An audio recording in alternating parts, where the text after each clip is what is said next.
Welcome to this explainer. Today, we're doing something a little different. We are literally putting on our medical detective hats to investigate something almost all of us have dealt with: the headache. It's wildly common, but honestly, surprisingly misunderstood. It drives millions to the doctor every single year and causes a massive amount of disability worldwide. But how exactly do doctors figure out what's causing the pain when the clues are entirely locked inside your head? Well, we're going to decode those clues using the exact clinical frameworks that the medical pros use.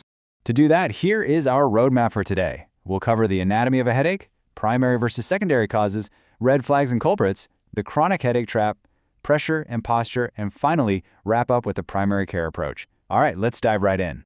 First up, Section 1, the anatomy of a headache. To start this investigation, we've got to answer a fundamental biological question. And there's a real biological paradox here, you see. Your brain itself, the actual tissue, the parenchyma, the ventricular systems, it's completely incapable of feeling pain.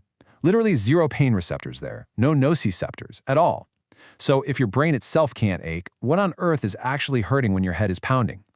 Well, here are the actual culprits. The pain is coming from a very specific set of structures wrapped around the brain. We're talking the scalp, the meningeal arteries, the dural sinuses, and the large intracranial vessels.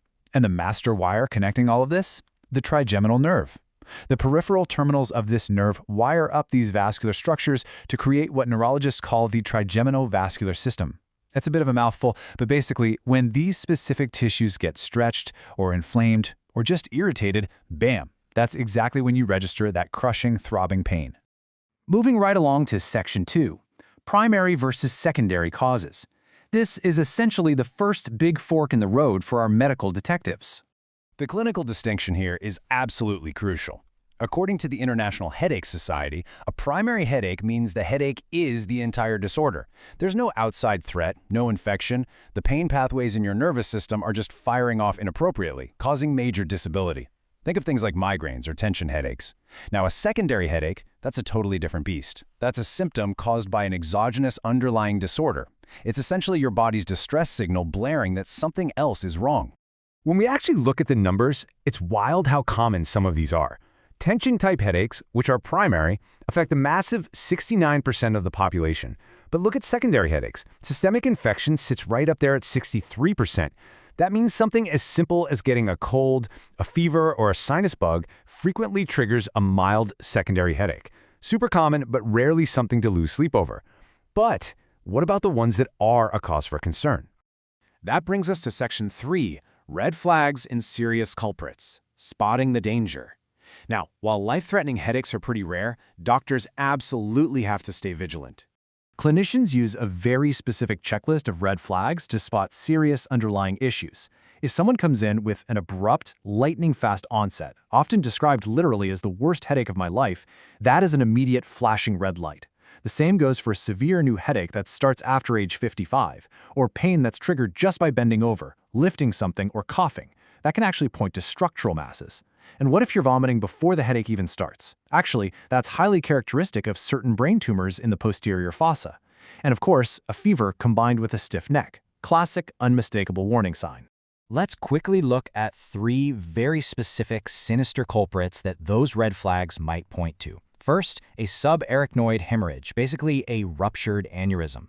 This hits like a freight train, peaking in under 5 minutes. Explosive onset.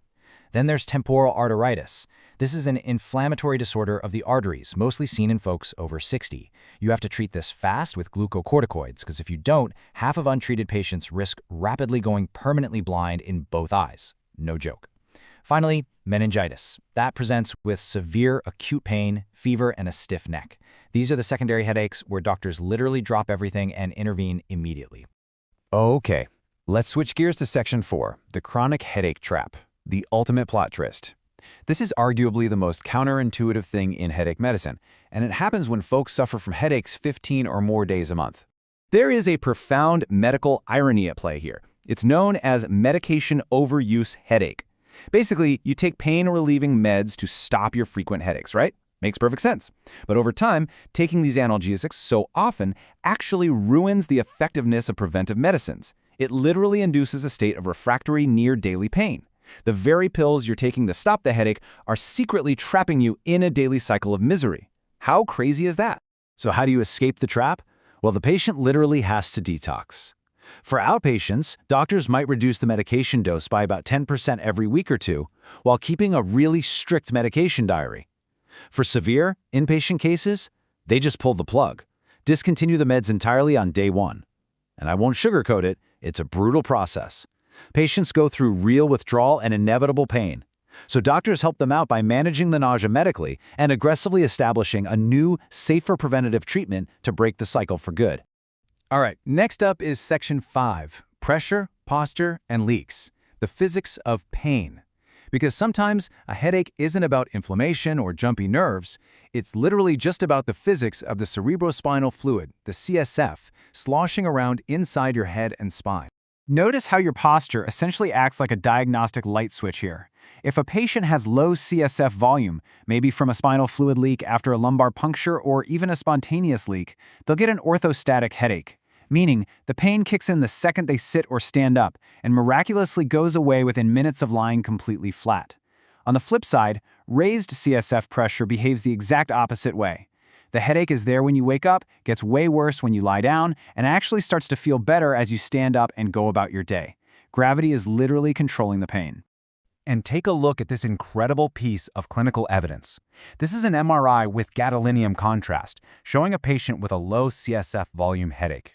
Do you see that thick, bright white border just outlining the brain? That is a striking pattern of diffuse meningeal enhancement. Because the fluid volume in the brain is abnormally low, the blood vessels in the meninges actually dilate and engorge themselves to compensate for the pressure change, and that shows up radiantly bright on the scan. It's just a beautiful, concrete visual of the mechanics of pain. Finally, we arrive at Section 6, the primary care approach, solving the case. After looking at all these rare conditions and crazy fluid dynamics, we really need to ground this back in everyday reality, which is exactly where most patients first go for help. Here is an absolutely towering statistic for you. When someone walks into a primary care clinic complaining of a bad headache, and the doctor rules out all those scary red flags we just talked about, over 90% of the time, that patient has a migraine. 90%!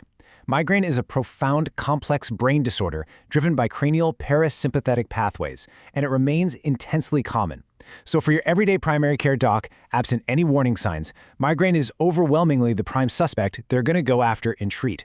So by systematically moving from the underlying anatomy through the red flags, all the way to fluid dynamics, we can see that diagnosing headaches really is a masterclass in clinical deduction. It's like a giant puzzle. But it leaves us with a pretty inspiring thought. From mapping out the trigeminal nerve pathways to using advanced MRI contrast, our diagnostic tools are getting sharper and sharper. As our medical understanding of the brain's deepest mechanisms continues to evolve, will we one day find a way to eliminate this ancient human affliction entirely? Honestly, it's a fascinating question to leave you with. Thanks so much for joining me on this explainer, and definitely keep asking questions.